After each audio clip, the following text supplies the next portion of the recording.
Hi friend, আজ তোমাদের দেখাতে নিয়ে চলে এসেছি নেপালের একটা সুন্দর দৃশ্য। এই যে গেটটা দেখতে পাচ্ছ, খুবই সুন্দর একটা গেট এবং তার চারিপাশে খুবই একটা মনোরম পরিবেশ। না দেখলে বুঝতেই পারবে না যে এত সুন্দর একটা জায়গা, সুন্দর পরিষ্কার পরিচ্ছন্ন। চারিদিকটা এতটা পরিষ্কার, মানে ধারণার বাইরে। এটা কিন্তু সাধারণ একটা রাস্তায়। এই দেখতে পাচ্ছ একটা নদী, এই নদীটা রাস্তা থেকে অনেকটা নিচুতে এবং দেখো হালকা হালকা মানে কুয়াশা বলবো, মানে এটা হচ্ছে একটু তুষার ঝড় বা তুষারপাতের কথা বলতে পারি। হ্যাঁ, সেরকম গাছের উপরে সেই তুষার পড়েছে। আর নদীটা এতটা সুন্দর এবং জলটাও খুব পরিষ্কার।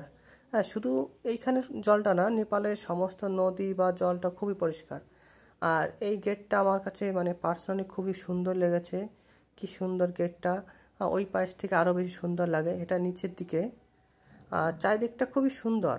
আর এত ওই দেখো, ওই পাহাড় দেখা যাচ্ছে, ওই পাহাড়টা কিন্তু মনে হচ্ছে অনেকটা কাছের, কিন্তু না, অনেকটা দূরে। এই পাহাড়টা অনেকটা দূরে। আর দেখো ছোটো ছোটো ওখানে সিটিজেন ব্যাংক, তারপর ফোনপে, হ্যাঁ, তারপর হোমসি সিমেন্ট, এইগুলো অ্যাড দেওয়া রয়েছে।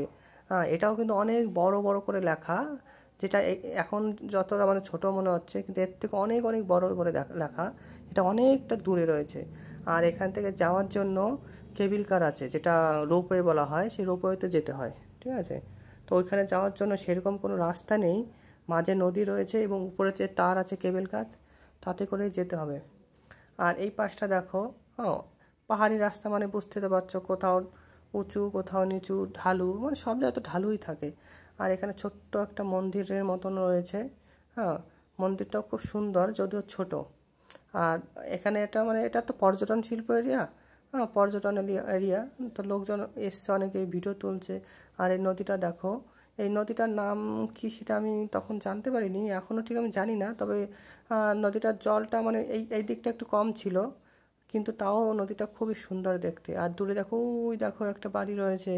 এখানে কিন্তু এরকম মানুষ ফাঁকা ফাঁকা জায়গায় বসবাস করে এবং প্রত্যেকটা মানুষজন ধরো অনেকটা দূরে দূরে থাকে, মানে বসবাস করে। কোনো ব্যাপার না, আমাদের ইন্ডিয়াতে যেরকম খুব ঘনবসতি, ওইখানে তেমন ঘনবসতি নেই।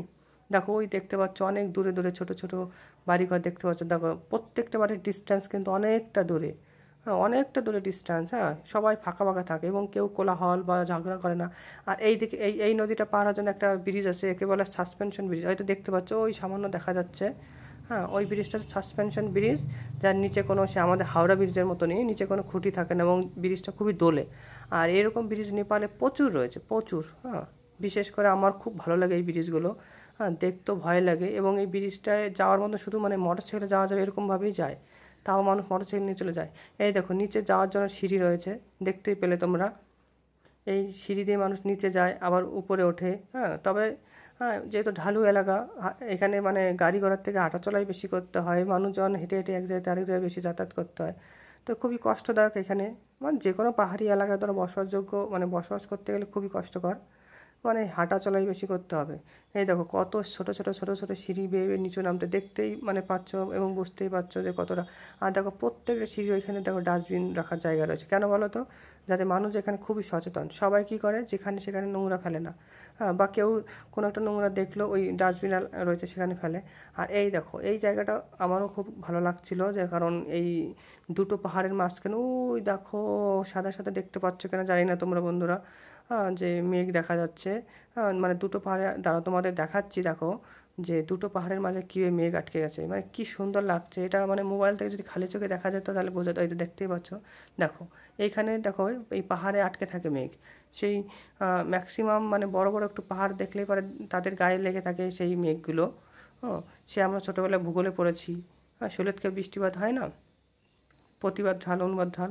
তো ওই যেই দিকে মেঘ থাকে সে